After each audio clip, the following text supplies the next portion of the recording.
Imagine being one of the most elite and well-trained members of Starfleet, going on deep space missions while serving on the flagship. Now imagine having your kid or your dad tag along for the ride. This is a recipe for drama, and this is exactly what we're about to explore. On this live stream, we will talk about some of the most complicated father-child relationships on Star Trek: The Next Generation. We will also discuss how these bonds shaped and scarred some of our most beloved characters. Let's start the show.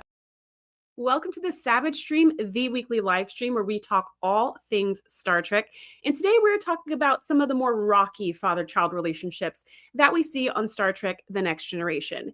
Now, I will say there are some beautiful father-child relationships in Star Trek in general, and there are some which are pretty typical, nothing to write home about. But I thought it'd be interesting to really focus on some of the ones that were not so smooth, to see how it affected the characters and how it affected, those of us who watched and loved the show. Now, this first set is a little bit of a cheat because these two characters did not start on TNG, but I feel like their story reached a conclusion or a resolution as much as it's ever going to get on TNG. And the first father-child relationship is the relationship between Spock and Sarek. And this reaches its resolution in Unification episodes 1 and 2. So let's check that out.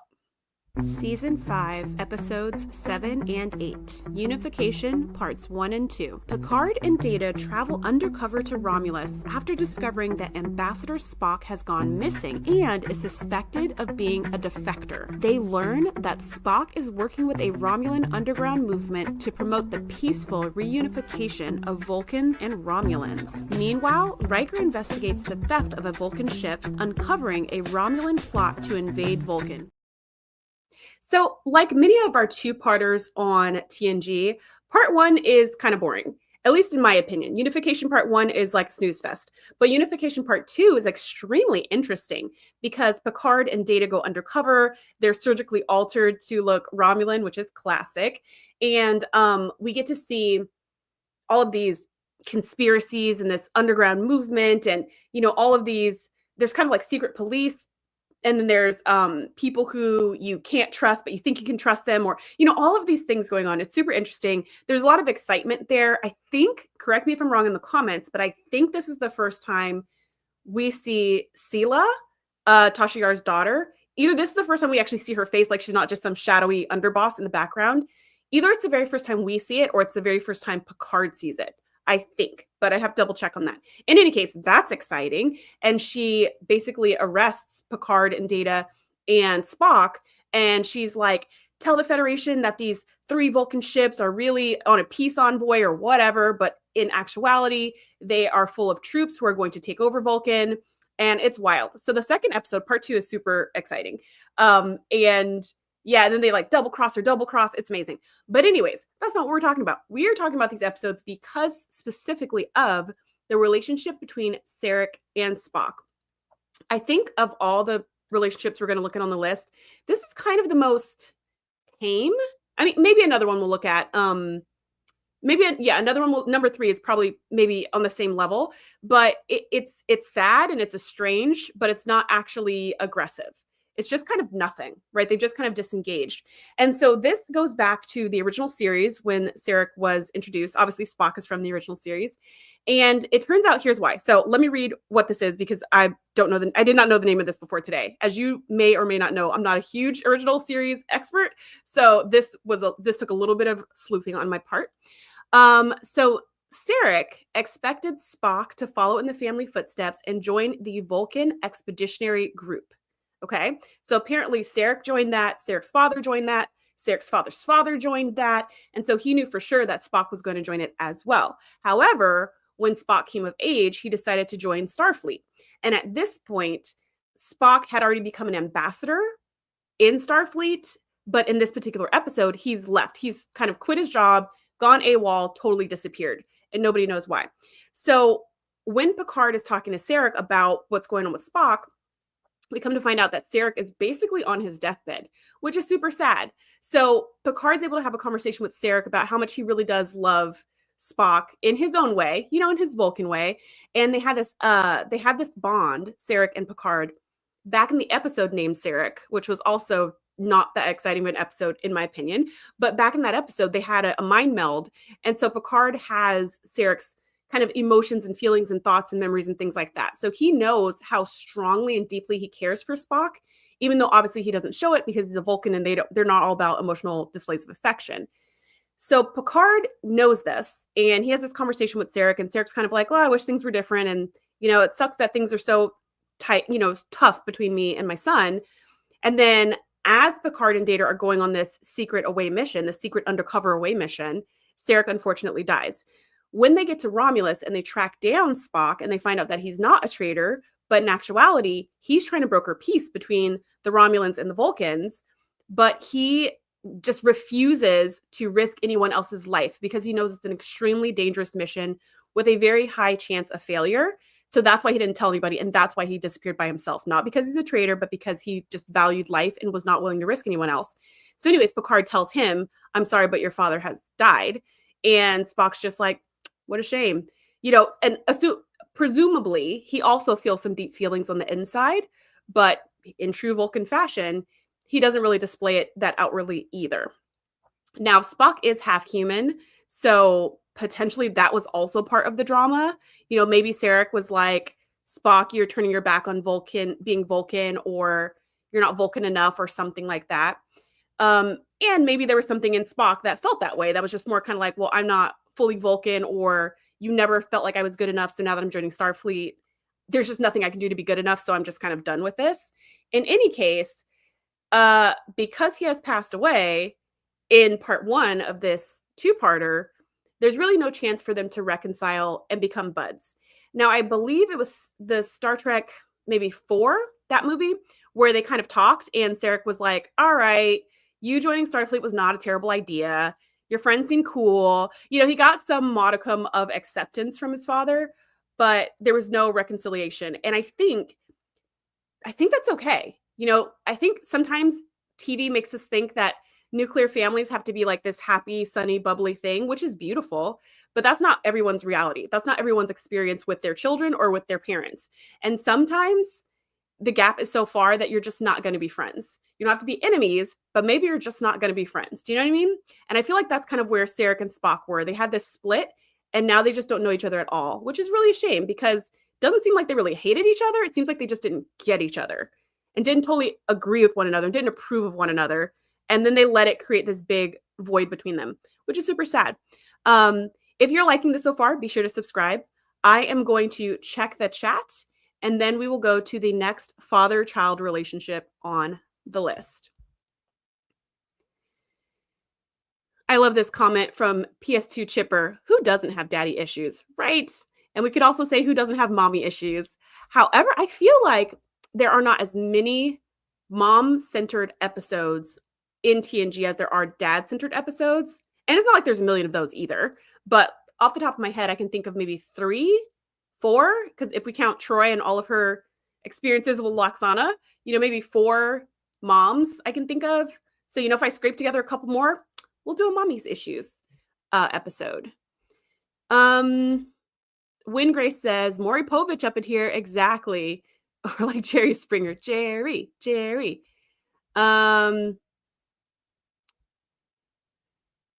PS2 Chipper says, it's a common misconception that Vulcans do not have emotions. They are just masters of their emotions. Right. So they have emotions, but they don't display them. They don't emote. Right. So they may have the emotions, but they don't emote. They don't show and display and demonstrate their emotions using their bodies, using their faces, using their tear ducts, using their voices. So they may have them, but it's just something that you couldn't tell by looking at them. Right. And so for humans who do emote, that's very different, right? People kind of wear their hearts on their sleeves, especially somebody like Captain Kirk, who is very big, and you can tell what he's feeling, happy, sad, whatever. It's very, very big. I would say Captain Picard's a lot more subtle. You really only see, if we're talking about true emotions, we only see like neutral Captain, which is pretty Vulcan, honestly. We see irritated Picard, like when Wesley's talking or kids are on the bridge. We see angry Picard, like when there's an injustice, a wrong that needs to be righted. Love angry Picard. And then we also see excited Picard, like, ooh, look at these rocks I found on my vacation. Those are kind of like the 3 flavors of emotions. Maybe we see sad Picard at the end of Inner Light, but like he doesn't emote. And I would say probably most of the characters don't have big emotions anyways. So they're not that different from how the Vulcans are shown.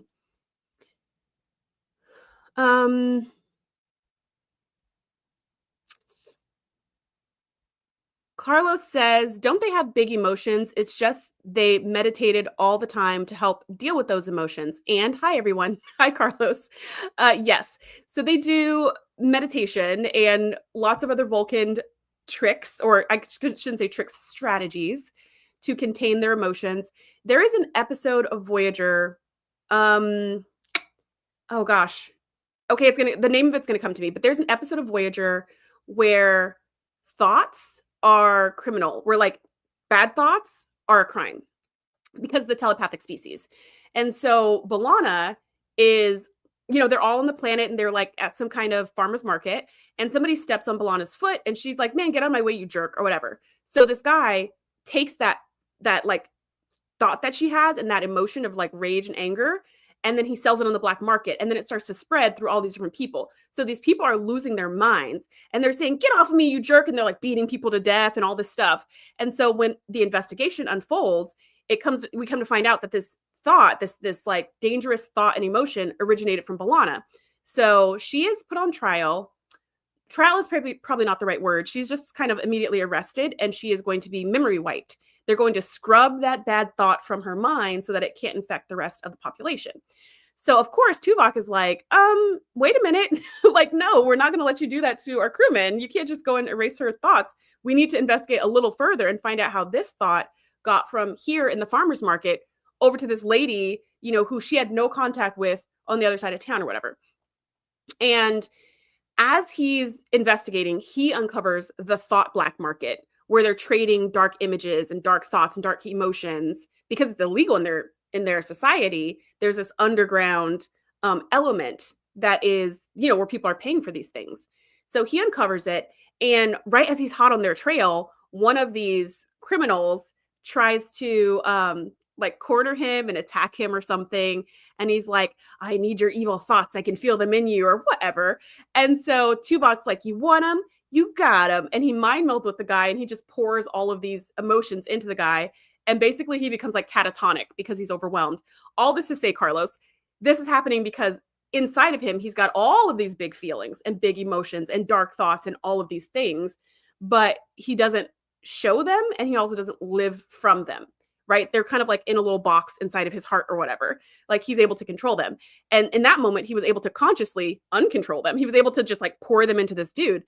And then, of course, he went to the authorities and said, here's what happened. This is the black market. This is the guy who stole the thought from B'Elanna, et cetera, et cetera. It was all resolved. But yeah, to your point, they absolutely have big emotions and big feelings, probably bigger than humans, but they've learned to control them. Nadia says, no one has mommy issues as much as Deanna Troi. Just saying. Very true, and probably because Lwaxana's the mom who visits the ship the absolute most. Any other moms, we either only see them once or we only hear about them once, and that's kind of it.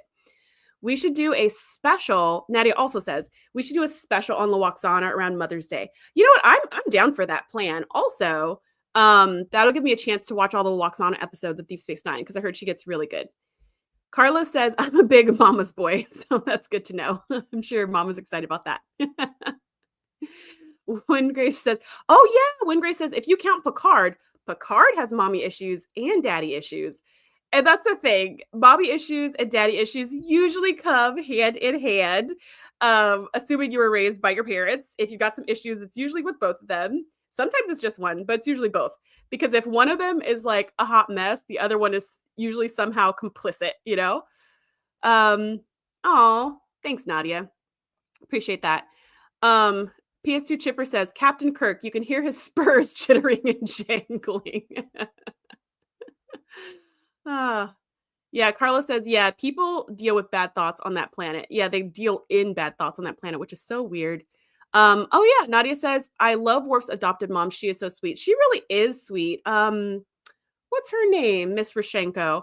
I don't remember her name, but I'm sure they say it. And she seems really lovely. And like she went through the trouble of trying to raise Alexander. So, I mean, the girl deserves a medal for that. Like trying to raise her grandchild, and her grandchild was just orphaned and going through the most.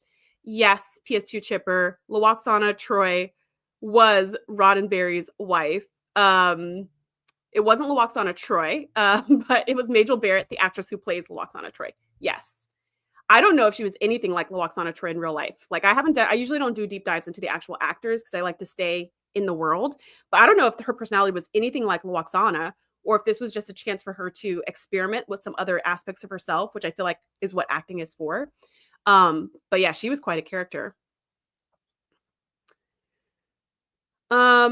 That's interesting. PS2 Chipper says that Worf learned his honor from his mother. Maybe, but he also has a big commitment to learning Klingon culture because he was the only Klingon on Earth.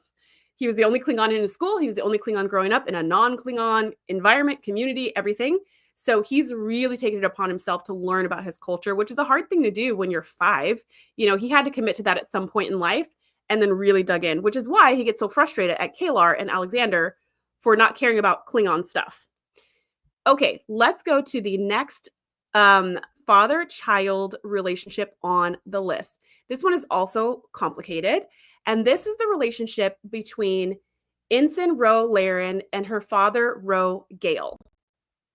Season 5, Episode 3, Ensign Ro. Ensign Ro joins the Enterprise to help locate a Bajoran terrorist as ordered by Admiral Kennelly. He gives her an offer she can't refuse, but also, since he's shady AF, he makes her question who she can trust. Naturally, Guinan saves the day by getting Ro to open up to Picard, and they all work together to uncover the truth. First of all, I love this episode. If you haven't seen it in a while, go watch this episode. But there's this scene in this episode where Ensign Ro talks about what it was like growing up on a refugee camp and what happened to her father. So she was a little girl. I don't remember how old she was. She said how old she was. I think she was maybe 6 or something like that. But she was a very little girl. And she said this, so she's Bajoran, and Bajor, her home planet, had been occupied by the Cardassians. So she was living in a refugee camp. I don't know where. I don't know if it was on Bajor. I don't know if it was on some other planet, on a moon, who knows what. But she was there. And so there was a bunch of Cardassian overlords, you know, roaming the camps and kind of like keeping an eye on everybody. So at some point, one of these guards offers her a piece of candy. And she's like, okay, you know, and he's like, I'll give you candy if you come in this tent. So obviously they didn't have stranger danger at the time. So she's like, okay. So she takes the candy, you know, she follows him into the tent to take the candy. And when she gets in, she sees that her father is being tortured, is being completely tortured to death. And they force her to watch it. And while she's watching this horrific scene, so we don't even know. We don't know if her dad's a good guy, bad guy. We don't know. But while she's watching this horrific scene, the message she internalizes is, I am so ashamed of my father because he was begging for his life. You know, and he could probably see her while he's being tortured. So he's afraid to die and he's begging for his life and all these things.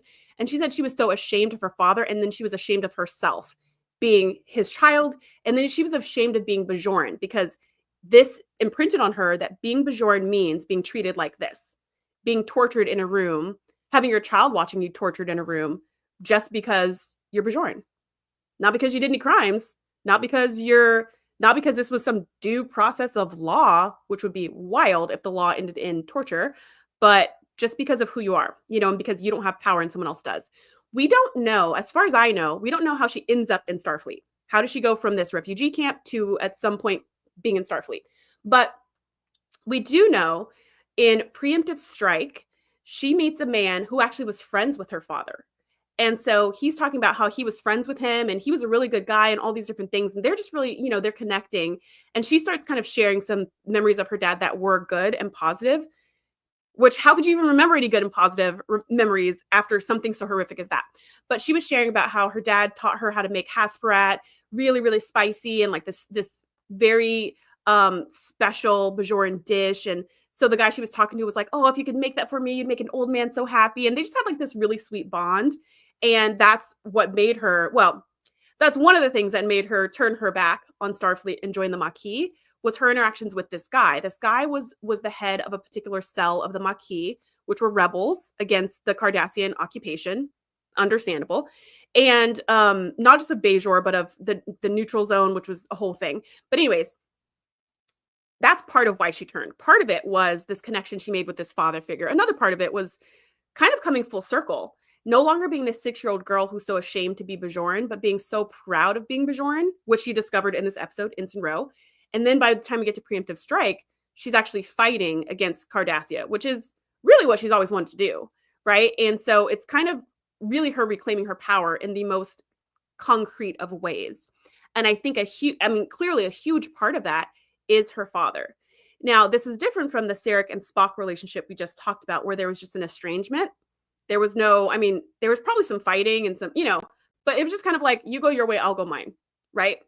In this case, there was no choice. This was a horrific end, and she had to just figure things out on her own. Or maybe her mom was still alive at that point. I don't know. She mentions her mom in Rascals, but I don't know how old her mom was. I don't know if her mom is even still alive. I don't know that. So yeah, Ensign Ro's relationship with her dad was very complicated and definitely set her on her trajectory for life. But it wasn't really her dad. It was really the Cardassians that set her on her trajectory. And then the influence of Picard is what kept her in Starfleet, which she says in the episode Next Phase, another one of my favorites, where she thinks she's a ghost and she's talking to Picard and she's like, you were my mentor and you believed in me and all these things. That was kind of like a substitute father figure. And then this guy that she meets, this terrorist that she meets in the Maquis in Preemptive Strike, who becomes yet another father figure for her. And now she's able to kind of stand on her own 2 feet and reclaim her power and join the rebels. And, on the good side, she doesn't stay Maquis because, the Maquis kind of get destroyed. But on the bright side, she does come back to Starfleet. She ends up working for Starfleet Intelligence. She doesn't have a super great ending to her story, but I think this relationship is quite interesting. Okay, I'm going to check the chat, and then we are going to go to our next father-child pair. Nadia says, I think it's great that Worf's adoptive parents were clearly very supportive of him learning about Klingon culture. I totally agree with you. And I also think it would have been pretty hard for him to do it on his own, without their support. And maybe they were the ones who thought of it. Maybe they were the ones who were like, look, you're the only Klingon here. We got to help you. We got to get you some background info. We got to help you connect with your roots. I still don't know why no one on Klingon claimed this child, but that's neither here nor there. I think Mrs. Rashenko is lovely. And Worf seems like he grew up maybe not super happy to be a super happy person, but a very competent person, who loves his job and, he's fine. Like he grew up fine. So I think they did a good job. PS2 Chipper says, I hate Ensign Ro. Why do you hate Ensign Ro? I love Ensign Ro. I mean, I wouldn't want to work with her because she'd probably be kind of hard to work with, but I really enjoy this character. So why don't you like this character? Best of Trek, Worst of Trek says, Ro is one of the best characters across Trek, and I hate that they killed her in Picard. Yeah, but I think so. Okay, Best of Trek, Worst of Trek. You actually like Picard, so you like the show Picard. So I'd be curious to hear why, because this is another one of those things where I'm like, yes, what it felt like to me is that they were kind of trying to give her a Tasha Yar send off. Do you know what I mean? When we first lose Tasha Yar in Skin of Evil, she's basically killed by wind. Some tar monster is like, I don't like you, and some wind blows and then she falls over dead. And you're like, come on now. Tasha would never go out like that. I'm sure all the fans were thinking that. And of course the actress wanted to leave the show, but they could have let her leave the show in a fiery bullet storm, or in a phaser fight or an explosion or some kind of battle, because she was a warrior and she deserved a warrior's death, not to be killed by some gust of wind, created by a tar monster. That just felt like not honoring her memory. So we get a redo when they bring in yesterday's Enterprise and she comes back and then she ends up going back in the Enterprise C. And you're like, yes, that's a warrior's death. She knows that ship is going to be blown up as soon as she gets back, but it's going to change history to be the way it's supposed to be. Great. Then we find out that she didn't actually die, but that she survived and married some Romulan general, had a kid, and then she tried to escape with the kid. And the kid called out. The general, the guards found them, stopped them, and executed her. And while that's even more tragic than exploding in the Enterprise C, it also fits her, right? Because she died trying to defend somebody and fighting for somebody and, trying to survive and all of that. I feel like that's what they were doing with Ro. They were trying to give her this glorious exit. But did we need that? Did we need her to exit? Why did we need that? So I don't know. I'd be curious to hear your thoughts, Best of Trek, Worst of Trek, on why that was not, why Picard was enjoyable. Because so many things just kill me about that show. Okay, so PS2 Chipper says, Ensign Ro's character arc was too short for the redemption arc that they planned out. In DS9, Kira's character was originally pinned for Ro, and during that short time she was on TNG, she had too many second chances for my comfort, I think is what you're saying. Yeah, so I think so. She was originally supposed to be on Deep Space Nine. Not originally. She wasn't originally because there was no Deep Space Nine originally. But when they decided to do Deep Space Nine, they were going to have Ro's character continue on. I'm kind of okay that they didn't, actually, because I think Kira brings something different and interesting to the whole role. And I don't know if I could have put up with snarky Ensign Ro for 7 seasons straight. So I don't know.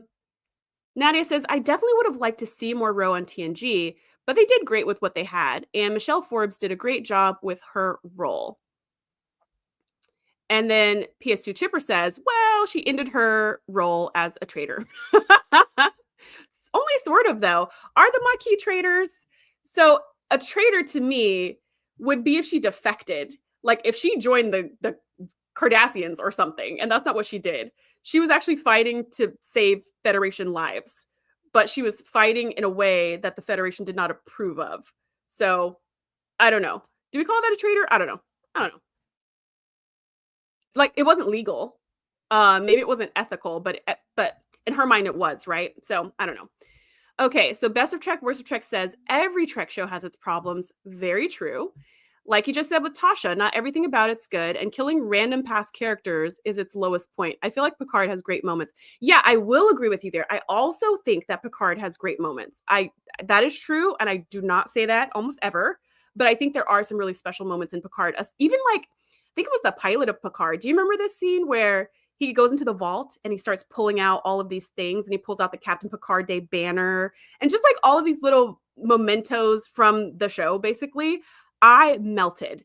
I totally melted. That just like, and I know that's not part of the plot and it's total fan service, but I will take it. Like that just like made my heart really happy and made me so excited about the show's reboot. And it really locked me in. I was like, I'm ready to see what you have to say for this entire season. So yeah, it did have some good points. And then it had some not good points. Best of Trek, Worst of Trek says particularly young Guinan and Picard's backstory with his mom makes his actions later in TNG make much more sense. See, I kind of felt like his interactions with his mom did not mesh with what was going on in TNG. I mean, they try to explain it by saying, oh, I used to pretend like my mom was still alive and drinking tea. So at least they thought that far ahead because the actress who plays young Guinan, who did a phenomenal job, also didn't line up with what happened in TNG, where they met each other in Time's Arrow, right? Back in the 1800s or whatever. And so now instead they're meeting in 2024 and not in the 1800s. So that's a little confusing. But in addition, this is like a parallel timeline. So maybe in this timeline, that is when he meets Guinan. But then when he goes back to the correct timeline, it's like the same timeline. So maybe it's not a parallel timeline. Maybe Q just changed it. I'm not really sure. Again, maybe we need to have a whole conversation about Picard season 2 and what was going on there because there's a lot that just confuses me. PS2 Chipper says Ro dying in Picard is proof that all the actresses that quit Star Trek are killed off. I mean, how many actresses quit Star Trek though? No, because Gates McFadden quit. She didn't get I don't know if she quit or got fired. I don't know what happened in her season 2 hiatus, but she didn't get killed off, thankfully, because I love me some Beverly Crusher. Nadia says, I love that scene in Picard, the same Easter egg scene where he's like pulling out all the goodies. PS2 Chipper says, Guinan can see across timelines, right? Yes, Guinan can see across timelines or something. Like we see in yesterday's Enterprise, she has a sense that something's changed in the prime line. Okay, Gates McFadden apparently was fired. Okay, but she still got to come back, so works out for us. Okay, on that note, let's go to the next father-child relationship, which is the relationship between Wesley Crusher and his father, Jack Crusher. Season 7, Episode 20, Journey's End. Wesley becomes disillusioned by Starfleet and returns to the ship full of angst and confusion. That's when the Traveler takes Wesley on a chemically induced spiritual journey that shows him a new path. Instead of intervening when his crew gets into a lethal firefight, he could just disappear into the ether and let them sort out their own problems for once. And that's exactly what he does. So Wesley Crusher, similar to Ensign Ro, also sees Picard as kind of a substitute father figure. Um, I feel like Picard's not the choice. And I know, Nadia, I know you love you some Picard and you want to marry Picard. And I am here for that. I support you in your choices. As a father, though, I think he makes a good mentor. That's what I think. And I feel like he's a good mentor to the entire staff. He's a good mentor to the bridge crew. He's a good mentor to the team. Even when we see in the episode Lower Decks, Insincito, when she comes up and he gives her whole dressing down of like, you did this in the academy and da da da da da. But then later on, he pulls her in and was like, okay, this is the whole reason why I brought you on the ship is I want to see how you can handle pressure. I want to see how you would handle being dressed down by an officer. And I also knew nobody else in Starfleet would touch you. And I wanted to make sure you got an opportunity to show people what you could do. Right. Like I felt like all that's like some good mentor energy. He'd be an incredible boss. I would work for him any and every day of the week. Unlike Captain Janeway, who I love and want to be someday when I grow up, I would not want to work for her because she's always trying to blow up the ship. She seems too unstable. She seems just like she's just too ready to get into a fight. She always is trying to it'd be like working for Worf. You're just too ready to get into a fight. And Picard is like, fighting is always the like last resort, or at least the second resort. He always starts with some kind of diplomacy and let's figure this out. Let's find a solution. Don't get me wrong, Janeway's cool for diplomacy, but if you want to fight, she's going to fight. So I would love to work for Picard, but as a father figure, I don't know. Like, I just don't think he's really there emotionally for the kind of development that a father should give to a child. So I kind of understand it with Ro because she's like, oh, you were like my boss, but my mentor, but you gave me a second chance. And you're kind of like my dad. I sort of get it because she's already grown and she doesn't have like, you know, as deep of a connection, I think. But with Wesley, like he's so young and so impressionable. And for him to look up to Picard as his father, I think is just a bummer because all he ever got from that for his pains were shut up, Wesley. You know what I mean? But he does also have this interesting kind of dynamic between Jack and Picard because his father was killed on an away mission that was led by Captain Picard. And Jack and Picard and Beverly were all friends. They were all buddies. Picard's the one who introduced the two of them. Okay. So they were all buddies. And so he was kind of like, I guess, like an uncle or something to Wesley when he was growing up. And then his dad went away. And so now Picard's like his dad, or he, sees him in that kind of role. But I don't think Picard ever fit that role. And since we were just talking about the show Picard, where Picard actually does have a child, there's this scene, I don't even remember the episode, but I don't remember the episode, season 3, something. But there's a scene where his son is talking to him. Picard doesn't know this is his son. He doesn't know he has a son. But his son is talking to him and he says something about family, or like, didn't you ever want a family, or isn't family important to you? Something like that. Best of Trek, worst of Trek, you probably remember because I sure don't. But he says something like that. And then Picard says something like, oh, who needs a family? All I need is my crew. And my crew is my family, or something like that. And this person who's talking to him, who is his actual son, feels so rejected. He's just like, man, whatever. And he leaves. Right. And I feel like that's Picard. His crew is his family. And I get that. From his side of things, I feel like his emotional tank is full from that. But being the child, I don't think you're getting that poured into. Anyways, that's not what I'm talking about. What I was going to talk about, other than like the Picard pseudo father thing, is Wesley and Jack. So Jack died when Wesley was very young. Again, probably like 6 or so. This is like a theme, right? We're seeing a lot of kids losing their parents at like 5 or 6. I think he was pretty young. And in this episode, Journey's End, where now Wesley's all grown up and he is in his final year of the academy. He's decided to leave Starfleet and he's kind of done with it. And he's disillusioned with everything about everything. And he's going through like the terrible twos of teenage years. And he's just like going off on Beverly and being rude to Geordi. And he's just like, nobody come in my room, and playing his music really loud and dressing all emo. He's just like on a thing. He ends up going to this sweat lodge where he hallucinates that his father is there. And his father basically says, stop trying to follow in my footsteps. Make your own path. So this is when we learn for the first time Wesley's potentially mixed motivations for going into Starfleet in the first place. Perhaps he only did it to appease his father, or to be like his father, or to make Picard proud, or to be like Picard, or to make his mom proud and be like his mom, because they're all in Starfleet. And maybe this is his first time realizing that that's why he went into this, not because he really has a passion for it. Because honestly, this boy should be at the Daystrom Institute, just like finding cures for all kinds of things and changing the world. That's where he should be. That's where his genius would probably be best served. But instead, he's going to school, which which is fine. Like, I'm all for school. But I think Wesley's career, I'm not sure where he would be actually if he stayed in Starfleet. He'd probably be like this incredible engineer. He'd probably kind of fall in line with Scotty and Geordi and all of those as being one of those iconic engineers who could make a solution about just about anything. But as we see him grow in TNG, he does so much more than just engineering, right? He's brilliant on many, many levels. So in this hallucination, his dad's like, don't follow my footsteps, go on your own path. Then he comes out of the hut and then he finds the Traveler, and the Traveler's like, hey, remember me? And he's like, yeah. And he's like, you want to be a traveler? And he's like, yeah. And so he goes off and he does that. And we find out what his life looks like in Prodigy. So if you've not seen Prodigy, highly recommend. This is all in season 2. And I actually think season 2 is a lot, like, I love it a lot more than season 1, but you might need season 1 for the backstory. But anyways, we see a lot of Wesley Crusher in season 2, and we find out what his life has been like as a traveler.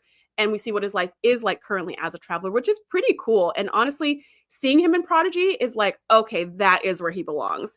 Had he not had the opportunity to become a traveler, I think he should be in the Daystrom Institute, like developing genius things.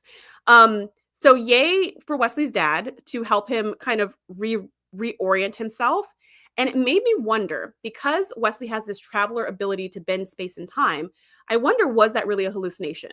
Or does he have the ability to bring his subconscious to reality? Or does he have the ability to bring his father's likeness, ghost, spirit, body, whatever, into like reality so he can communicate with it? Or was it the traveler doing something? I don't know. But in this case, a relationship that kind of never was. I mean, I'm assuming Jack was a pretty sweet, wonderful father because they never say a bad word about him. But that relationship kind of never was. It never got to get off the ground because he was so little when Jack died.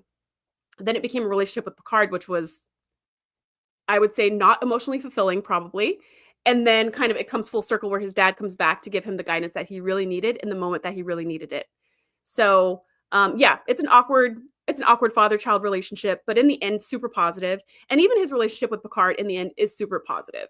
Not in this episode. In this episode is pretty antagonistic, but to be fair, he's antagonistic with literally everyone because he's going through his terrible twos. At the very, very end, after he's like, I'm going to go with the Traveler, he does say goodbye to Beverly and Picard on the transporter pad as he transports somewhere, because apparently travelers can just like blink and disappear, but he's transporting somewhere. So he does say goodbye. They do end on good terms. Presumably he apologizes to everyone on the ship that he was being a jerk to. And so it kind of all ends well, you know? Okay, I'm going to check the chat and then we're going to go the next father-child relationship on the list.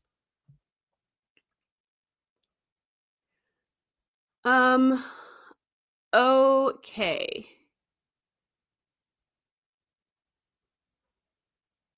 Wesley and his real father, Picard. Finally, Wesley shut up. That's funny. PS2 Chipper says, finally, Wesley shut up. Nadia says, Picard and Nadia forever love.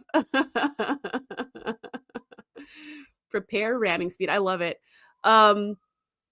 Yeah, absolutely. So this is what I was talking about. Janeway's always trying to fight somebody. PS2 Chipper says, prepare for ramming speed. Nadia says, the solution in Voyager is always Janeway Alpha Pi.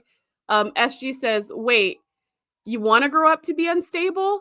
Right? Like, I mean, honestly, to be fair, anybody growing up in Starfleet on the ship, like growing up on a ship, but in Starfleet in general, is going to be challenging. But growing up on a ship is going to add another layer because now you've got space battles and whatnot while you're still trying to take classes. It's just, yeah, it's probably going to leave some trauma from somewhere. Even if your parents are amazing, that Borg attack last week is probably going to give you some trauma. Robert says, Picard didn't have a fatherly heart, but I'd have tea with him. I would also have tea with him because it'd probably be delicious. It looks good when he drinks it. Carlos says, isn't there an episode where Picard becomes a father figure for some human kid who kept barking and he stabbed him? Yes, the episode was called Suddenly Human, and it's where this human got kidnapped. Okay, so there was this species, which I forget the name of the species, but what they do is like they go and when they invade or attack or whatever, they like kill all the grown-ups and then they take all the kids and they raise them as their own or something like that. So they had attacked this outpost and they killed everybody, but this kid, his name was Jonah, they had like captured him and they raised him as his own. So the person who killed his dad was raising him now as his dad. So he was being raised in this totally separate culture. He was on a mission with some other boys. They were doing some kind of rite of passage, him and like 4 or 5 other boys, and their ship got in trouble and they almost all died, and the Enterprise rescued them.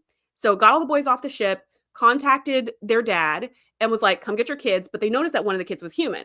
So they were like, come get your kids, but not this human. We're going to keep this human because you kidnapped this human. And so they contacted that little boy's aunt, so his closest remaining survivor, and was like, hey, we found your nephew. Do you want him? And then, of course, his father was like, his father, his like kidnapper father, who had been raising him all these years, was like, that's my son. According to our culture, he's my son. I've adopted him because I killed his father. I'm his dad now. You can't just take my son. And of course, Jonah's like, he's my dad. This is the guy I've grown up with my whole life, or however many years he's been with him. And he's pretty young at this point. He's probably like 12, 14.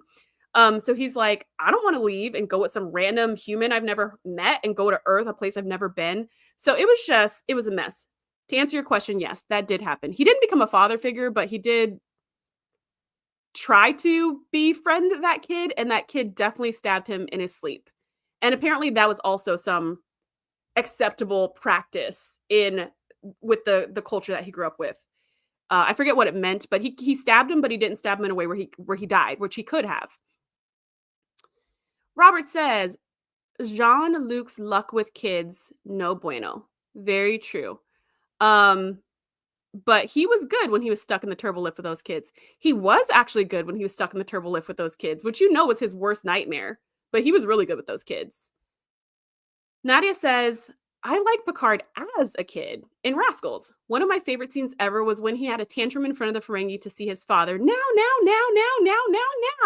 Yeah, that was great. And when the actor who played him was the same actor who played his nephew in what was that called? I want to say Brothers, but that's not the episode. Family Reunion or something like that. Family, I think is what it's called. Yeah, the little kid's adorable. Carlos says, is the one in the lift with the kids Picard Day? I think so. I think that is Picard Day. And then Carlos says, shut up, Wesley, period. Robert, what are you talking about? Sounds like some three-eyed raven vibes. What is that? What are you talking about? Okay, so Nadia does confirm, yes, that was Picard Day. Oh my gosh, Robert. Robert says, would Wesley have been such a jerk had he gotten some action at Starfleet Academy? He might have. He was a pilot, before the whole death of one of his squad members. He might have been quite the little ladies' man for all we know. But I think he was just... after that happened and they were found guilty, and then Nick Locarno left and they were all like spared. Whoever was the 3 people who were left were spared. They had to repeat that entire year. So it was like they were held back a year. So they had to repeat that entire year. I think that was in season 6. Maybe it was in season 5, but I think that was in season 6. So now here you are in season 7. So he's going through like his second senior year or whatever. And I think that's why he was kind of jealous. That's why he was kind of bitter and salty. Was like his whole experience at the academy had totally changed. Everybody probably turned against him. And he finally experienced what it was like to not win all the time, to not be amazing all the time, to not be praised all the time, but to have people actually dislike him, and probably quite a few people dislike him. Plus, he was a teenager who never acted like a teenager. So maybe it just was like time. Okay, PS2 Chipper says, prepare for ramming speed was Worf's line in First Contact. That movie is so great. Thanks for reminding me of that. That movie is so good. Oh, okay. I see. SG said, you want to grow up like Janeway even though she's unstable. Yes, I do want to grow up to be Janeway even though she's unstable, because I don't think she's unstable. I just think she doesn't like bullies. I don't think she's unstable at all. I just think she is a fighter, and she's willing to negotiate. She's willing to talk, but she's not taking any crap. She's not going to be bullied. She's not going to be threatened, and she is not letting you take her ship. And I love all that about her. So yeah, I don't think she's unstable. The only reason I wouldn't want to be her employee is because she's always willing to get in a fight to like the maximum level of fight. Because you can fight by shooting weapons. You can also fight by blowing up the entire ship. But who wins in that case? Do we really win? So that's the thing, is like a Janeway is like a winner takes all situation where it's like, it's my way or it's no way, because sometimes that's what the situation is. And so I admire that about her. I admire that she sticks to her principles. I admire the way she fights for her people. I just wouldn't want to have my life put on the line every time she feels threatened. Do you know what I mean? So yes. But it's a different thing being Janeway making the call and working for Janeway, having Janeway make the call for you. Different thing, totally different thing. Exactly. So PS2 Chipper says, if you're going to lose, you're going to take them with you. Exactly. So the next father-child relationship on the list is between Worf and Mogh. And I think one of the episodes that best shows that is Sins of the Father. Season 3, Episode 17, Sins of the Father. Worf is summoned to the Klingon homeworld to defend his late father's honor after Mogh is accused of treason. Worf discovers that his father has been framed by the Duras family, who are the real traitors. Worf accepts a discommendation rather than exposing the truth, which might plunge the Klingon Empire into civil war. This is where we first see some potential issues between Worf and Mogh. Like I said before, Worf was orphaned at the Battle of Khitomer between the Romulans and the Klingons when he was like 5. He was orphaned. I'm guessing his mom was also on the ship, but he was sent to Earth and raised by the Rashenkos. So he probably has absolutely no memories of his father whatsoever. And then in this episode, Sins of the Father, his brother, which he didn't know he had a brother either, comes on board and is like, hey, our house is being attacked. Now, his brother's going under a different name because his brother was adopted by another family and has a different name, so nobody knows this is Mogh's other child. But the Klingon High Council decides to throw Mogh under the bus because the Duras family was really responsible, but the Duras family is very powerful, and they have a seat in the council. So when this evidence arose that there were Klingon conspirators, co-conspirators working with the Romulans during that whole Khitomer situation, they needed somebody to pin it on. And they decided to pin it on Mogh because Worf is in the Federation and they figured he would never hear about it, he would never know. They're going to give him a discommendation, which basically means he's excommunicated from all Klingons. They will treat him as if he is dead. If they see him, they won't look at him, they won't speak to him.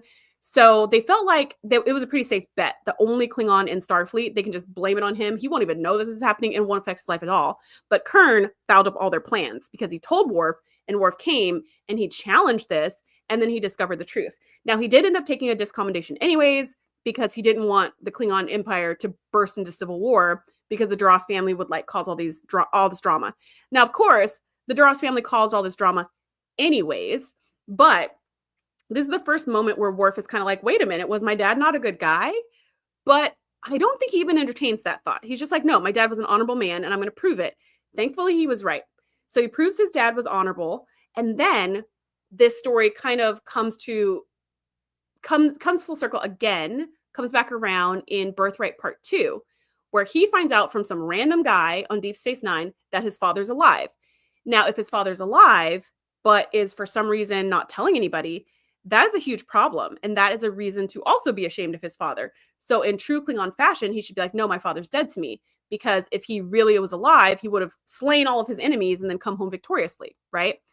But this is maybe where that Earth upbringing affects him a little bit, right? Because instead of him being like, my father's dead to me, he's like, I want to see him.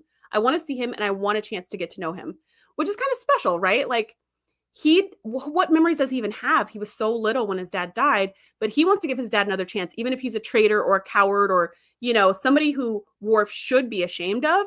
He's like, no. And I think he even says something where he's like, I don't remember the line, but it's something like, at this point in life, I'd rather have you in my life than not, just because of shame or honor or whatever. Unfortunately, when he goes to this prison camp and does find a bunch of Klingons who did survive Khitomer and are too ashamed to ever go back, he finds out this is his father actually did die. When did he die? Where did he die? We don't know. One of the head Klingons tells him like, oh no, your dad died at Khitomer or whatever. But we also can't really trust them because they've said we all died. We died the moment we were captured. So as far as he knows, his father could have died like a year ago. His father could have died 3 years ago. I mean, he could have had a chance to know his dad as an adult, which is like, I don't know. It's just really heartbreaking that he missed out on the opportunity. So I think not having a father, I don't know how that affected him because he didn't have his own dad, but he did have the Rashenkos. But when it's his turn to have a kid, right? When he has Alexander, which was a surprise, right? He wasn't planning on it. He wasn't like waiting and, buying little baby books and bassinets and things. Alexander was kind of a surprise on him. But when he has Alexander, his first thought is like, ship him to the Rashenkos. He knew what it was like to grow up without his own dad, without his own culture. But he knew how great those parents were, and he sent Alexander to them. So part of me is like, did he learn anything from not having his father in his life about how important that was? Or is he like, oh, well, you don't really need a Klingon dad. You can just have these like Earth parents and they'll raise you in the Klingon ways. I'm not really sure what the thought process was there, but I do feel like this relationship is kind of complicated because of how it's affected him as a child and him as a father. Okay, I'm going to check I'm going to check the chat and then we're going to go to the next father-child relationship on the list. Yeah, PS2 Chipper says oh wait, I already said that one. Nadia says, who wins? Seska. So this is going back to Captain Janeway, who like is ready to she's always ready for a fight.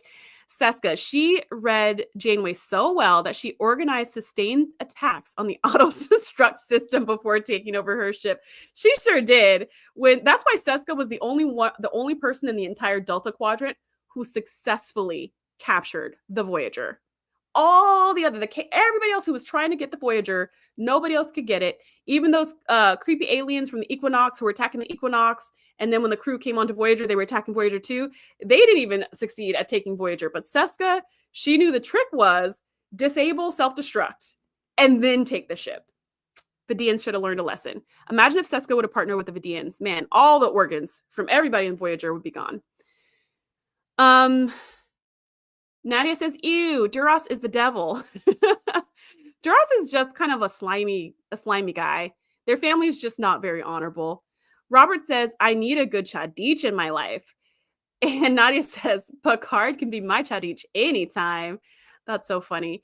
There's this line in Lower Decks where Mariner has a friend who's a Klingon and he has a brother who's like an idiot or whatever, but they need help and they end up coming to the Lower Deck ship, the Cerritos, for like help or whatever. And the brother says something about Mariner where he's like, this is my Chadich's Chadich. And every time I say that in my head, it just makes me bust out laughing. Like the show is so, just like so good for my heart. So every time I hear Chadich now, I just hear my Chadich's Chadich, you know. PS2 Chipper says, I disagreed with Worf on taking the fall for the Klingon Empire. Two wrongs don't make a right.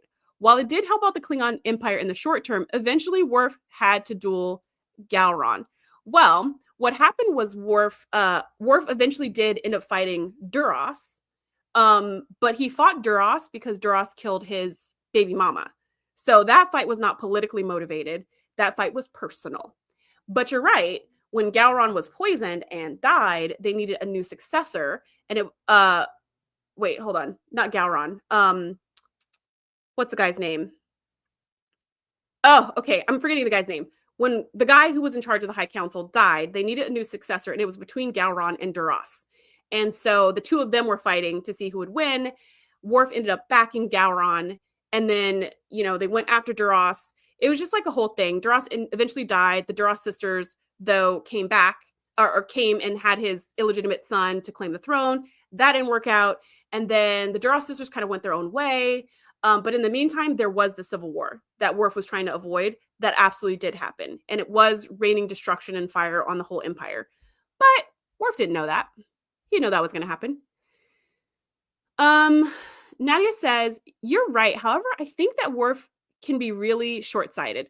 Plus, he clearly doesn't foresee the impact that his decisions have on his family, which they showed perfectly on Deep Space Nine.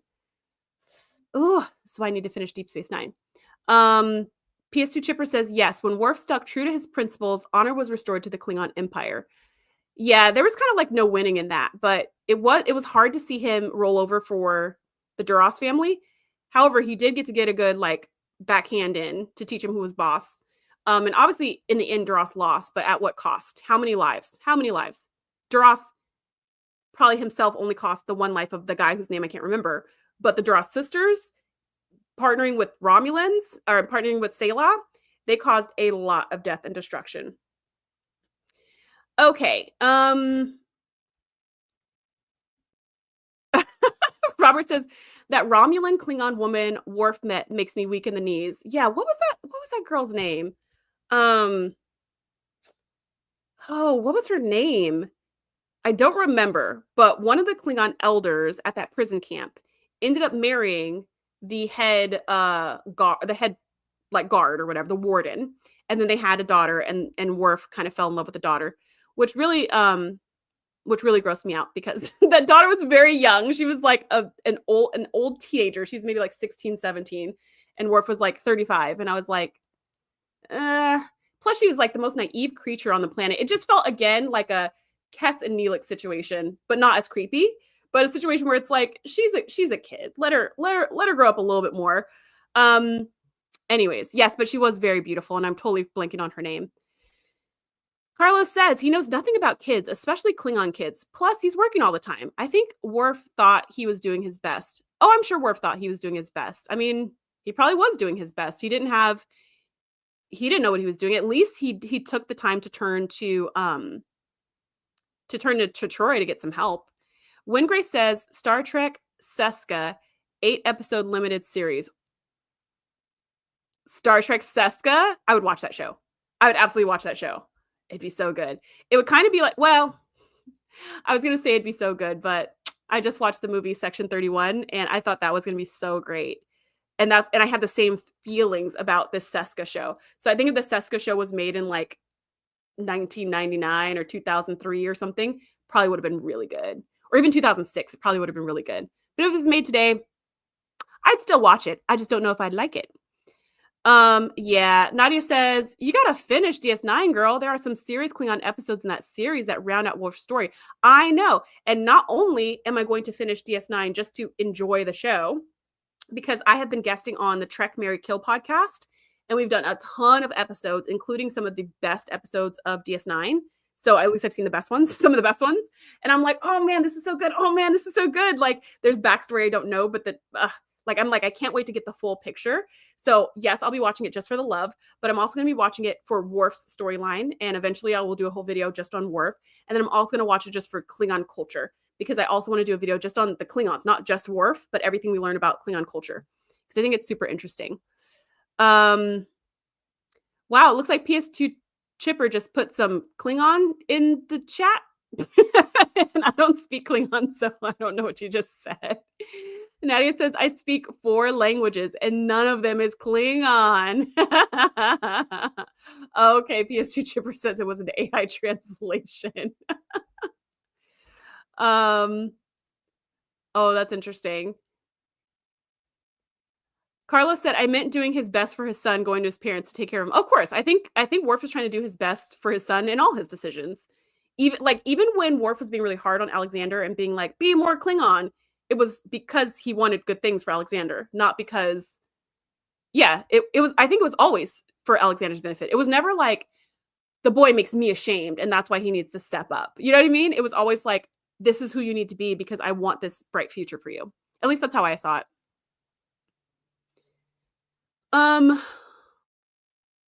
Let's see. Okay, the next father-child relationship on the list is a little more toxic. And is the relationship between Riker and his father, Kyle. Season 2, Episode 14, The Icarus Factor. Commander Riker is offered command of his own starship, and his estranged father, Kyle Riker, arrives to brief him on the mission. Their reunion brings unresolved tensions to the surface, which can only be solved with an old-fashioned Anbo-Jitsu match. Ultimately, Riker chooses to remain aboard the Enterprise. Also, Worf celebrates his 10th anniversary of his Age of Ascension with the traditional Klingon journey through pain sticks. So this episode is not great. If you haven't seen this in a while, not really necessary for you to watch it. But this relationship between William Riker and Kyle Riker is wild. It is so just like dripping with venom. There's so much rage and so much anger on Riker's part. And Kyle, I think, in this episode is trying to reconcile. I think that's his motivation. I think that's what where he's coming from. Is like, let's bury the hatchet and let's be friends or whatever.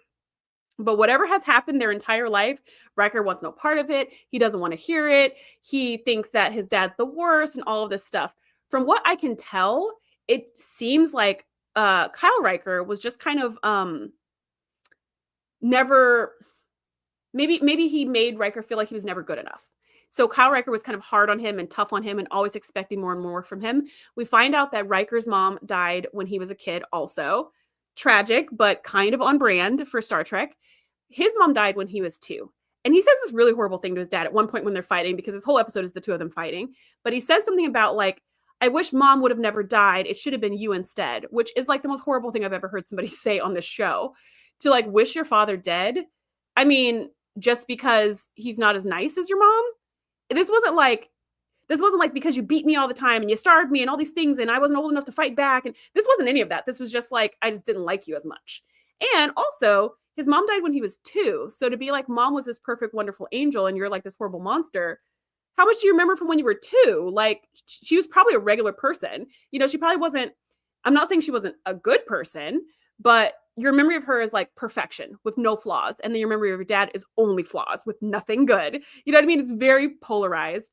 And I'm not sure why Kyle is trying to reconcile in this particular episode. It doesn't seem like he has any kind of lethal disease or anything, which is usually when reconciliations like this happen. It's like, oh, I'm dying. Let's be friends now. And the other person feels guilty and they're like, okay, I'll hang around and be friends with you at least until you die. So that's not going on here. He just wants to reconcile. Also, Riker is offered a post as captain on a ship, the USS Ares, I think.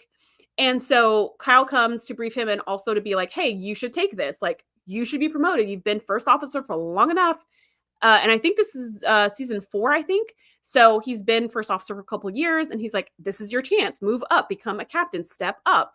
And Riker's like, well, I kind of wanted to take it, but now that you're telling me to take it, now I don't want to take it because I'm not taking advice from you and I'm not letting you tell me what to do. So now he's all muddled and Riker can't make a decision because he kind of wants to be captain. He kind of doesn't, but he also doesn't want his dad pushing him and his dad wants him to be captain. So now he doesn't want to be captain and he kind of likes to be on the Enterprise. In the end, he decides to stay on the Enterprise, which is probably for the best because for all we know, the USS Ares gets blown up in 2 weeks.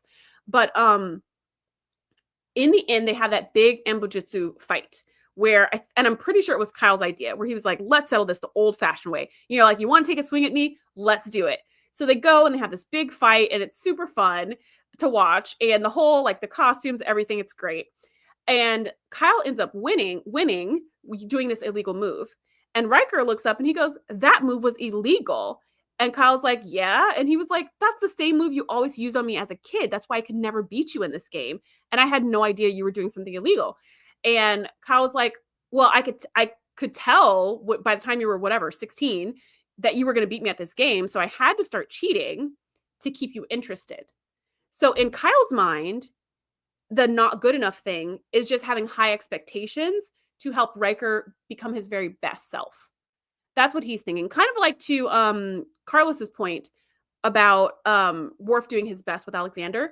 Like, this is what Kyle's thinking. He's thinking, I have to keep you interested and engaged and push you to be your best, doing whatever I need to do. So if that means being disappointed in you, if that means cheating, if that means, you know, whatever it means, being mean to you so that you can be your best, that's what I'm going to do because I want you to be at your best. But of course, Riker does not feel this as I want you to do your best and be your best. He feels it as you're lying to me, you're cheating to win, you're like never satisfied with what I'm doing, right? He's seeing it just as you don't like me, like you hate me and you want to make my life hard, right? So after this match, they talk it out, not very long, but enough to be like, okay, like I see where you're coming from and let's like kind of call a truce. And they shake hands and then Riker says something like, oh, I'm really glad you came after all. So there is some kind of reconciliation. We can presume that they go on to speak to each other at some point and a lot of those hostilities are gone. I guess they just needed them getting in a fight to resolve it. But man, is this a complicated relationship? It shows just like how Kyle's choice of being kind of like that tough father who you're never good enough for, like that tactic, that strategy never worked. It wasn't working on Riker when he was a little kid. It wasn't working on him as a teenager. It wasn't working on him as a young adult. It is not working now. And at no point is he pivoting and trying something new. He just keeps pushing and trying to like break that shell to get Riker to not be so mad. And everything he does just makes Riker more mad. Yeah, this is the tricky one. But yeah, like I've said, if you haven't seen this episode in a while, it's called Icarus Factor. Don't recommend it. It's not that fun. So I'm going to check the chat and then we're going to go to our second to last father-child relationship.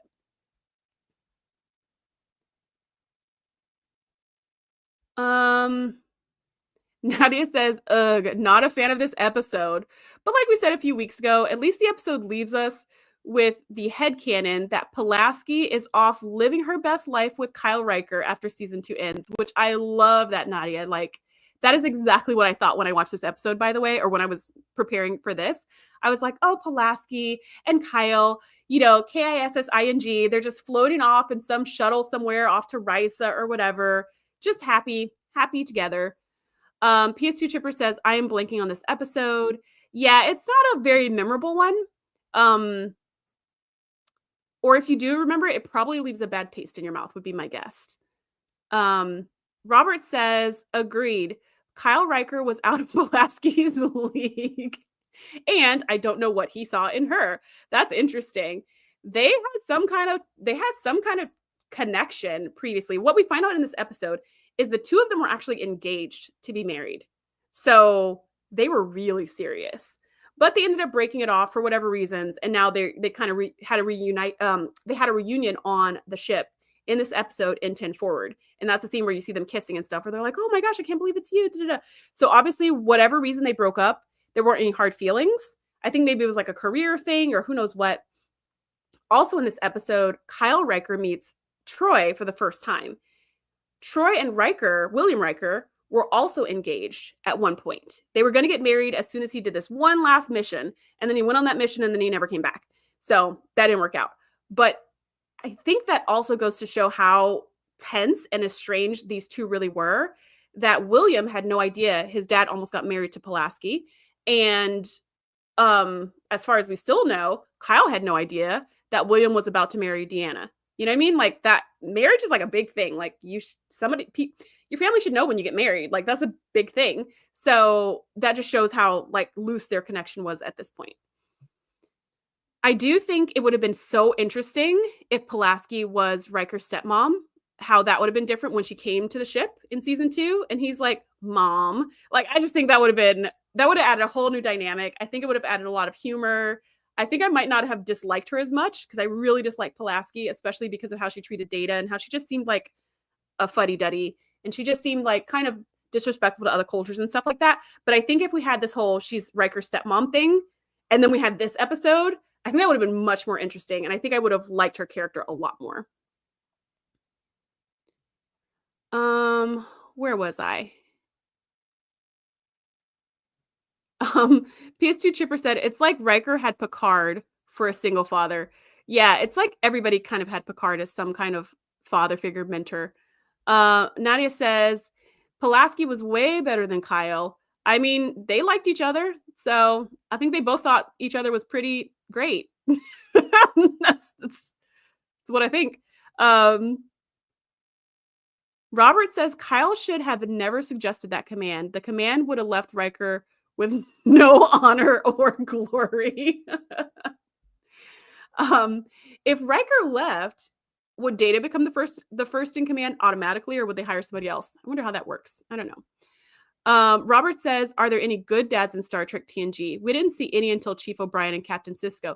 Yes, Data, I think, was a fantastic dad to Lal. Captain Sisko was an incredible dad to Jake. I think Janeway's dad was probably pretty nice, from the creature that we see in the episode Coda, where the creature is pretending to be her father. And she's saying like, well, my father always, encouraged me to do things, and he never kept me from the truth, and he made sure I wasn't afraid, and all these things. So he seemed like a pretty good dad. So yeah, I'm going to say there are some good dads. There are some good dads. There are some bad dads, and there are some pretty like neutral ones. We see, as far as like by neutral, I mean, if they're showcased and they're showcased in a bad light, it's usually they're too hard on their kids. So I'm thinking of Tom Paris. His dad was an admiral. And so, of course, he's a pilot, but his dad's an admiral, and he's not good enough for the admiral. Or in this case, Riker's not good enough for his dad's expectations, etc. I feel like that's usually the level of bad dads we see. And then sometimes it's just like William Riker and Kyle Riker, where you're like, wow. Or sometimes it's like incredible, like Jake and Sisko. But I think most of the time it's pretty neutral. Ooh. Wingrace says, did we find out what Thomas and Kyle felt about each other? So here's a good question. Does Kyle Riker even know he has a second son?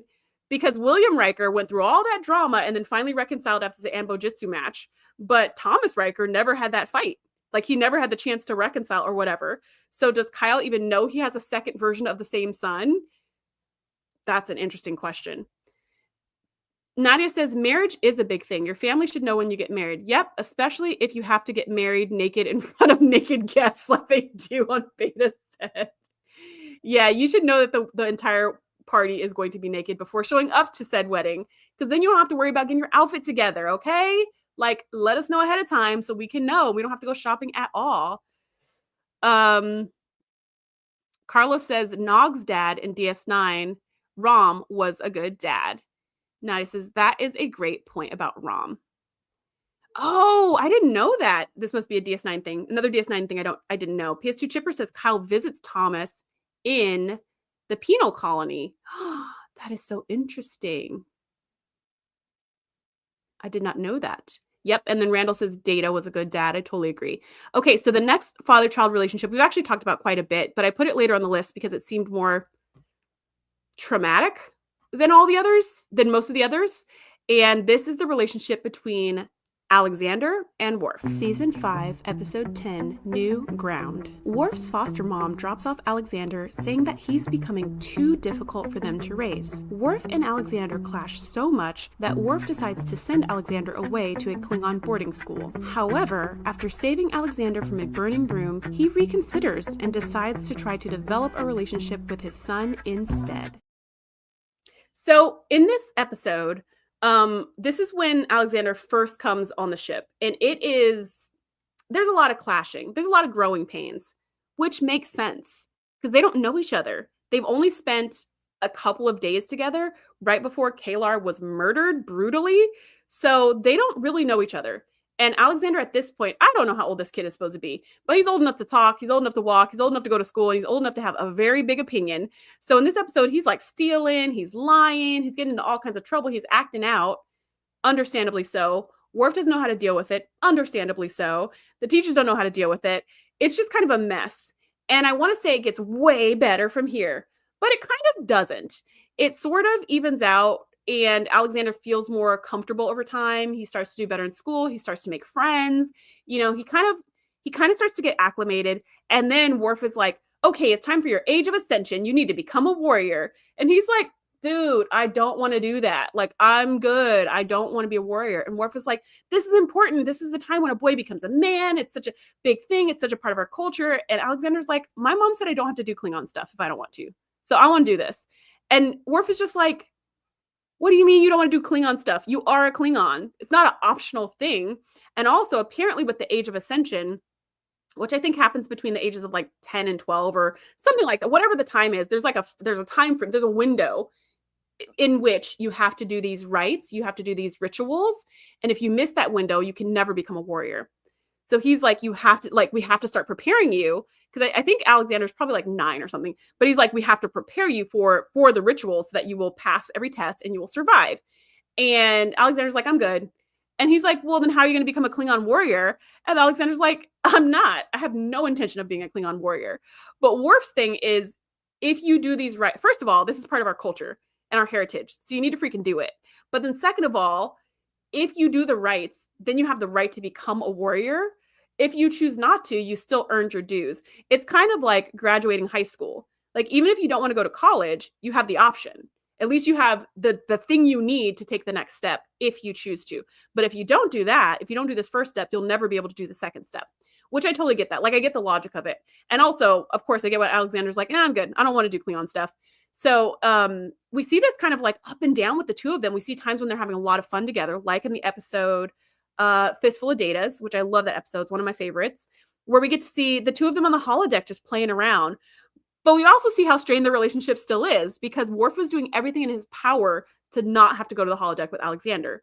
And I don't think it was because he didn't want to spend time with Alexander. I think it's because he didn't want to spend time doing that with Alexander. He would have loved to spend time with him on the holodeck doing like warrior training or doing something with the Batleth or whatever. But he didn't want to be on the holodeck doing some silly fantasy novel or some silly Western novel or something he considered to be really frivolous. However, when he got there and he saw the ancient West and he realized he could fight people in a saloon, he was like, all right, okay, this game has got something going to it. And he ended up having a really great time. They had so much fun.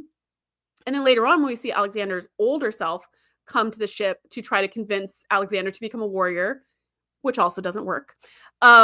We see again, like Worf being like, again, like it's something we said earlier, Worf is not ashamed of Alexander. Future Alexander, who what's the name he goes by? I'm forgetting the name. Whatever he goes by, future Alexander. He mentions to Worf, he's like, how are the boys' fighting skills? And Worf is like, they're good. Not as good as they could be, though. And so all the questions that he's asking about, is he prepared, presumably for this Age of Ascension test or whatever? Worf starts with like, he's good, but he could be better. It's fine, but it's actually not that great. So it really shows he's pulling his punches because he's not ashamed of Alexander. He realizes that there are some deficits in his training, in his Klingon training. However, he's learning to accept Alexander for who he is and how he is. And he's trying to encourage him instead of force him and push him. Right. And so at the end of all of TNG, they end on a really good note where Worf is just like, you know what? Put the bat lift down. Let's go have an ice cream. He's just getting to know who his son is instead of trying to force his son to fit the mold that is in his head. He's getting to know his son for who he is, which I think is really beautiful. Now, like I said, I haven't finished Deep Space Nine, so I have no idea what happens with this relationship. And apparently Alexander doesn't come to Deep Space Nine with Worf for reasons. And maybe I think you guys told me he's already a teenager or he's already grown at this point or something like that. So like he's off on his own. So that means there's a big gap in this relationship where we don't see what happens with the two of them. But it ends really nicely in TNG. But yeah, that's just very rocky. It's very up and down. And I feel like probably of all the examples we've seen tonight, we have one more on the list, but probably of all the examples, I feel like Worf's and Alexander's is like the most relatable. Like, I feel like this is the most average parent-child relationship. This one right here. I think there are some people who are estranged from their fathers, like Spock and Sarek. I think there are some people who have like really antagonistic relationships with their fathers, like William Riker and Kyle Riker. Or some people whose fathers are absent because they've died or moved away or what have you, like Ensign Ro and her dad, or like Wesley Crusher and his dad. But this one, I feel like is the most normal or normalized, where they're both alive, they're both together, they've got some good moments and they've got some bad moments where it's just messy, and I really admire the people who have just like that smooth, beautiful, easy relationship with their parents throughout their whole entire lives. I think that's beautiful and wonderful. And I don't know if that's the norm. I don't know if, it's obviously the norm on like television. It's usually like those what the families look like, but I feel like this family dynamic seems very relatable. It seems very reasonable. There's good times, there's bad times. I love that they have family therapy. I just love how forward thinking that is. It's like, we can't communicate. Let's get some help to help them. And sometimes it helps and sometimes it doesn't. And even that I think is really realistic, right? Sometimes the therapy is helping, sometimes the therapy is not. So I love that their relationship ebbs and flows. It's not just one or the other. And it's not some kind of like Pollyanna-ish, like we had this big falling out, but we made up over this one episode and now we're best friends. So I kind of appreciate that little bit of realism, which I don't think they did on purpose on the show. I think they just kind of made the relationship what it needed to be for the plot's sake in each particular episode. But I like that it kind of is not always perfect. And I like that it's not always imperfect, because those episodes are really annoying. Okay. I'm going to check the chat, and we have one relationship left. See if you can guess what it is in the chat. Okay. So PS2 Chipper says, I totally made up the thing about Kyle Riker meeting Thomas Riker in the penal colony. So now I'm sad because I was like, that would be so cool. I was like, oh, now I have to go see that episode and see like, what was the reunion like? But yeah. So as far as we know, correct me if I'm wrong, but as far as we know, the two have never met. Nadia says, there she is, Mama Rashenko.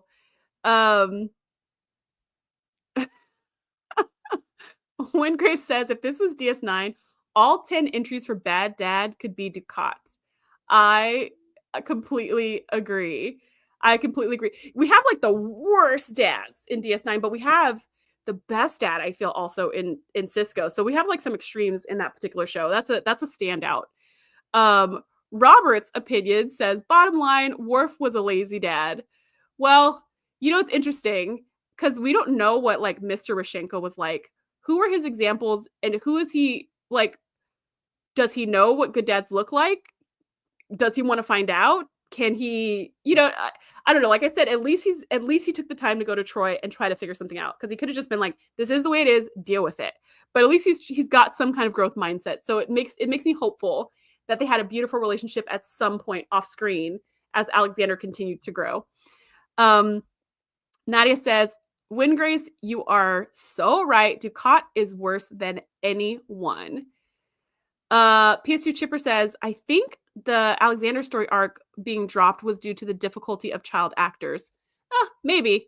Who knows? I'm not mad at them, because DS9 has a huge cast. Like, they all have a pretty substantial main cast, enough where each person can have individual episodes. They can have a bunch of group episodes, and like, you can keep us interested. So I don't know. Even though I like new people when they're added, like I like that Ensign Ro was added and what she brought to the scene, and stuff like that. I'm never going to be like, we need more characters and more characters. So we didn't have to have Alexander in every single episode or anything like that. I just kind of want to know. Just kind of want to know what happened between the two of them. And they aged Alexander up quite a bit over the seasons, so they could just keep doing that. Robert says, how far are you in DS9? Well, I'm in season 1. But I've also seen a bunch of the best episodes throughout all the seasons. So chronologically, I'm still in season 1. And since I started watching a long time ago, and then I've recently rewatched it, like I started over, I don't remember the episodes that I saw in season 1. So I think I'm at like episode 7 now, season 1, episode 7, where I'm like just starting over, because I'm looking over them. I'm like, I don't remember what happened to this one. I don't remember what happened to this. So I'm just kind of starting over. So hopefully I make it all the way through, because I heard it gets really good in like season 4. Randall says, kid episodes can easily annoy viewers, especially the episode Cost of Living, where Alexander is doing the laugh hour and he's just going, ha, ha, really loud. Like, oh my gosh, if that's not nails on a chalkboard, I can't tell you what is. But I don't think all kid episodes annoy viewers. But I do think many of Alexander's episodes annoyed viewers, because we have the episode with Jeremy, the one with Ghost Mom, and that's a great episode. We have the episode with Clara, the creepy invisible friend, the creepy imaginary friend. That's a good episode. We've got the episode with the little boy in Hero Worship, where he tries to emulate Data and become an android because his family was killed on the ship. We've got some good ones. We've got Wesley episodes. We've got the episode with the kid stuck in the turbo lift. We've got Rascals, which I love. So I think some of them are good, but then some of them, yeah, kind of all of them with Alexander, not all of them, but many of them with Alexander, you're just like, like, let's move it on.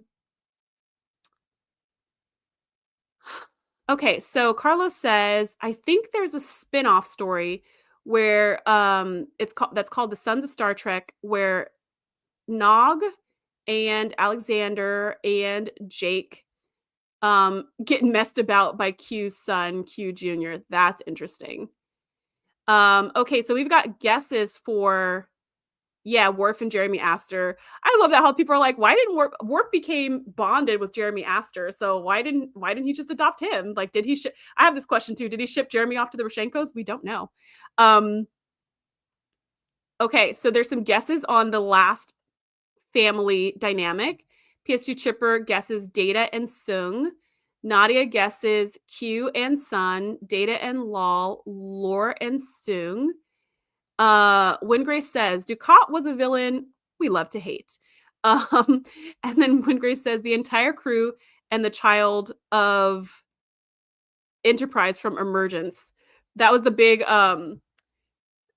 like space leech, right? That was like sucking all of the energy out of the warp nacelles. Yeah, everyone's favorite child. Well, some of those guesses are correct. Here's the last father-child relationship on the list. Season 4, Episode 3, Brothers. Data is suddenly taken over by a homing signal, which makes him hijack the ship and take it to a nearby planet. On the surface, he is reunited with his creator, Dr. Noonien Soong, who wants to give him an emotion chip. This chip will bring Data just a little bit closer to his dream of becoming human. Unfortunately, the reunion is interrupted by Lore, who tricks Soong, steals Data's chip, and disappears before anyone can do anything about it. This episode is great. If you haven't seen it in a while, definitely recommend. There's like a B plot with these boys on the ship that get sick or whatever, and they're brothers, and they end up making up in the end. That's fine. It's cute. It's fine. At least the B plot is not totally off the wall.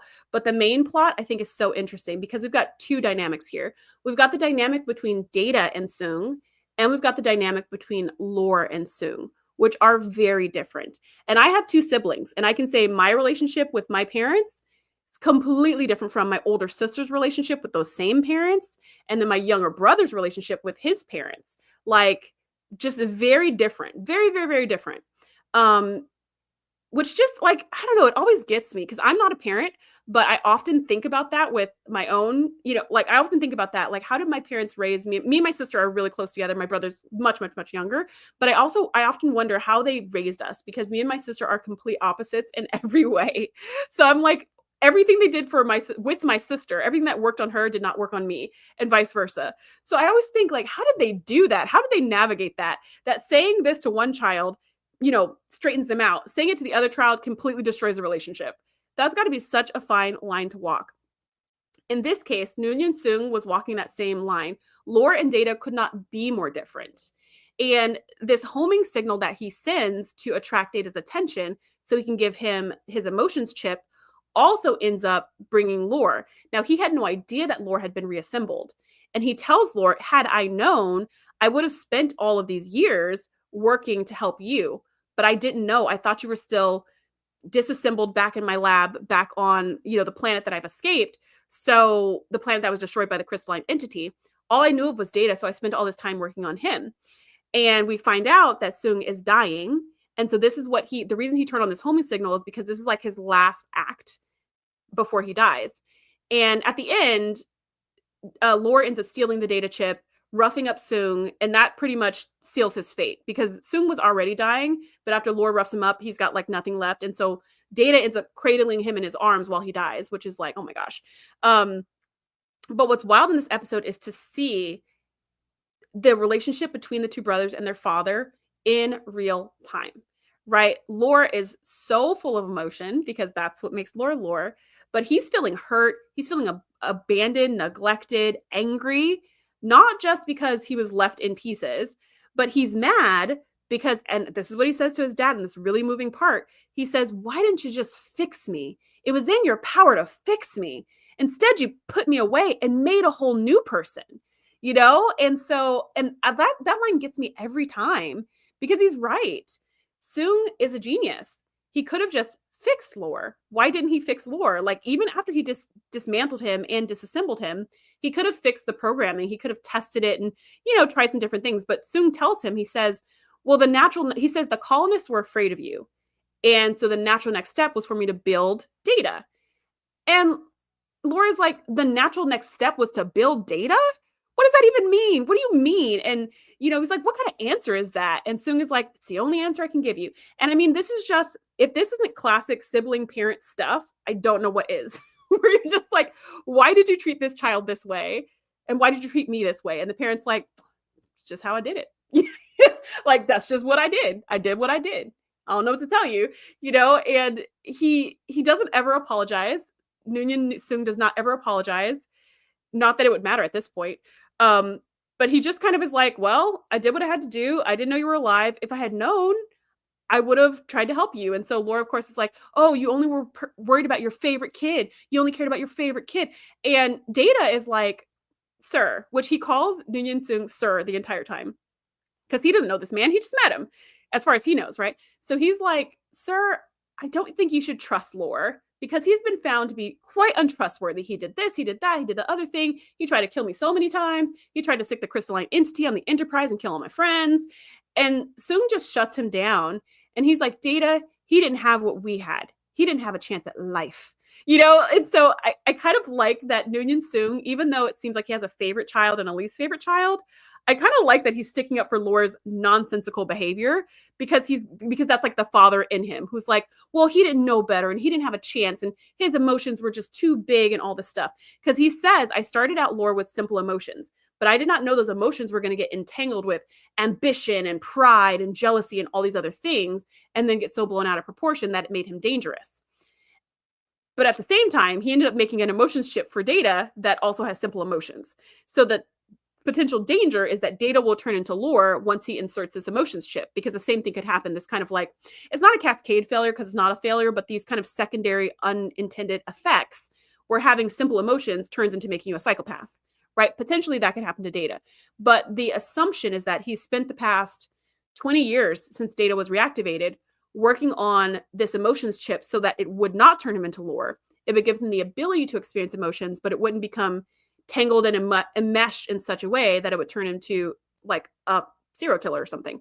So I guess he was coming from a good place. But like, man, this episode is so, it's good and hard to just see how unloved Lore feels. And Lore told Data that he was just too perfect, that all the colonists were jealous of him and his perfection. And that's why Soong shut him down and made Data as a lesser model. So he told Data, and Data believed that. And Data told other people, like he told Geordi and Wesley and stuff, like, oh, I'm a lesser model. And they were all like, that doesn't sound right, because Lore's a psycho. Like, you're way better than him. And he's like, maybe, but that's not what my brother said. And then here, Soong sets the record straight and is like, no, that's not at all. Nobody was jealous of you. They were afraid of you. And that's why I had to make, this other model. And so Data's like, wait, I'm not lesser.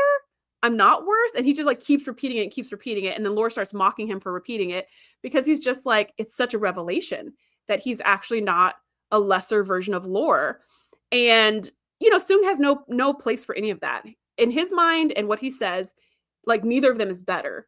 They're both their own individual people with their own strengths and weaknesses. There's no comparison. And in fact, he said, well, no, he doesn't say they're both individuals. What he says is they're both almost exactly identical. That's what he says. You're almost identical. So one is not better than the other. You are almost identical in every way except for this one thing, which is emotions. Other than that, your programming is just slightly different. Other than that, you guys are basically the same. So there is no better. There is no worse. You guys are the same. You're twins. Super interesting episode. If you haven't seen it in a while, highly recommend. If you have daddy issues or brother issues or sister issues, if you don't feel like you were the favorite or whatever, maybe give this one a skip. Okay, I'm going to check the chat and then we will wrap it up. This was Nadia's guess that I did not see until after I already revealed the big reveal of who the final father-child relationship was. But Nadia's guess was Dukat and his dad, or about the Ferengi Damon Bach and his son. Or the one where Bach fakes that annoying guy to be and pretends like it's Picard's son. Yeah, so Damon Bach, that episode was so ridiculous. Damon Bach finds out that Picard has some tryst with some woman, some spring break fling like 20 years ago. And he finds this guy and he finds her son 20 years later. His name's Jason Vigo, living on some backwater planet that is like, basically he's Aladdin. He's stealing bread so he can survive. And he's like trying to live in these streets and it's all rough and everything else. And so Damon Bach convinces Picard, this is your son, and I'm going to kill him as revenge because you killed my son in that firefight back when you were captain of the Stargazer. So now the Enterprise is rushing to Jason Vigo to try to save him and help him. They do get him on the ship. Picard does try to have a relationship with him. But despite all odds, Damon Bach is able to beam Jason directly off of his ship and onto Damon Bach's ship using some cool subspace transporter technology. And then he holds a knife to Jason's throat for some reason and puts it on the view screen and is like, haha, Picard, I have your son. But really, that's not his son at all. So yeah, I'm not going to add that one to the list. Randall says, Jeremy Astor was never seen again. I know. I wonder what he's up to these days.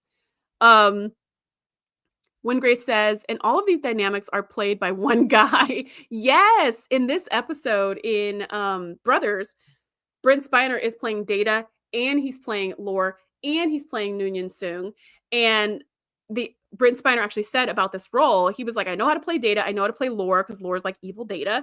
And he was like, but I don't know how I'm supposed to play my dad. How am I supposed to play this person? I don't know. And then he said, as soon as he saw the old makeup on himself, he was like, got it. Like he knew like everything about this person, and he could totally embody him and his motions and stuff like that.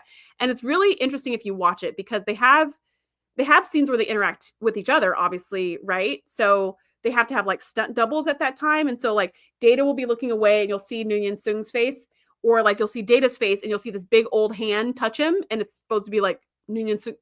They have to do some Parent Trap situations here, so that way you can see this one actor in all of these roles at the same time in this one set. I don't know how he did that, because the emotions are spot on. Like the communication, the back and forth. I mean, I guess it was just a whole bunch of shooting, but pretty amazing. Whole bunch of filming. Carlos says, the Gorn are good dads. They just leave eggs in people. and leave them on some plants or maybe planet and then collect them when they get older. So wait, you're saying they are good dads or they are not good dads?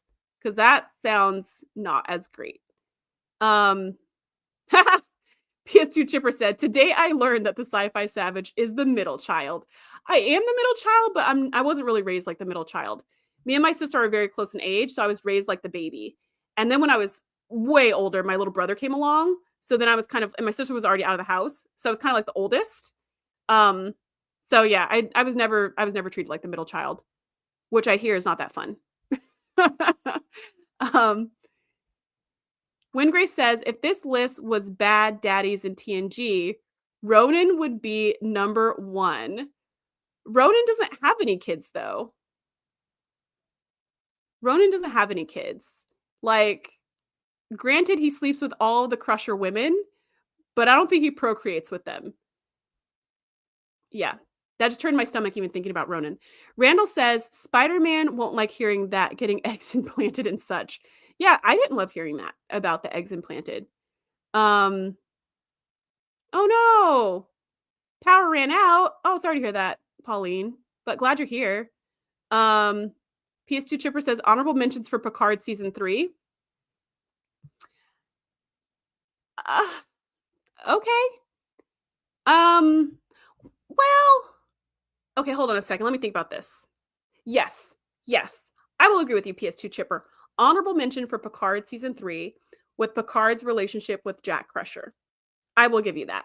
That is definitely a complicated daddy-child relationship. I will absolutely give you that one. Okay, so that has been it. If you've enjoyed this, be sure to subscribe and hit that like button. I am so excited about the videos that I have coming your way. Thank you so much for joining me, for everyone who joined live. Thank you so much for everybody who joined me on the replay, which is probably nobody still watching at this point so far in the video. But if you are, thank you so much for watching. I appreciate you, and I will see you next time.